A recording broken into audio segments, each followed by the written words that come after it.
Hi, I'm Nick Price with Davis Technical College, and today we're going to talk a little bit about TIG welding, or as the proper term is, gas tungsten arc welding, or GTAW.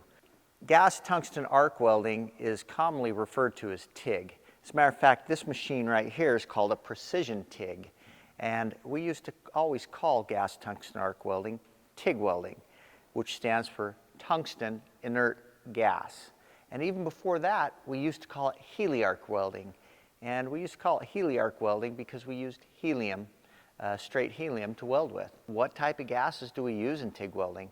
Well, we use straight argon, or an argon-helium mix, or straight helium, depending on what result we're looking for. If we need to kind of get a little more energy in there and have a little hotter arc, we start putting in some helium. But if we don't need that, helium's pretty expensive, so we stick with an argon. With TIG welding, we have a foot pedal, and we also have our torch, and then we have filler metal. If I'm right-handed, I'm going to hold the torch with my right hand. I'm going to have filler metal, a little stick of filler metal, with my left hand, and I'm going to use the foot pedal to push on to raise or lower my amperage on the torch and add the filler with my less dominant hand. And I control my amperage with our foot pedal. I push the foot pedal down all the way to have the maximum amperage that I have the machine set at, and then I can let off to taper off.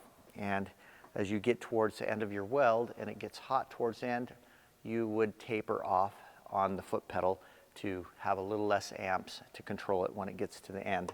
Here at Davis Tech, we commonly have two types of TIG welders. We have our transformer-based TIG welder, and we have an inverter. We've made a video to talk a little bit about transformers and inverters, but you'll see these two types of machines here at Davis Tech.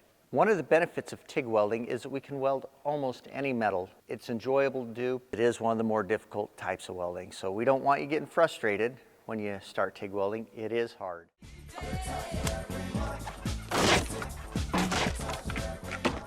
And as you learn to do it, most people really enjoy it. Stay with it, practice. You'll have to keep a really close arc length and keep practicing. With TIG welding, gas flow is really important, so please pay attention to your chart in the TIG kit you got that talks about gas flow and try to get that set right. With a gas lens, you're probably setting really close to about 15 cubic feet.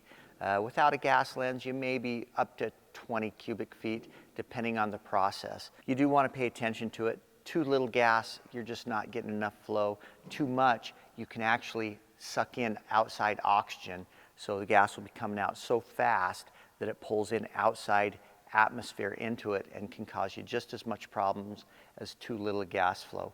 So it's really good to verify that your gas flow setting is proper for the setup that you have, whether it's a gas lens or non-gas lens.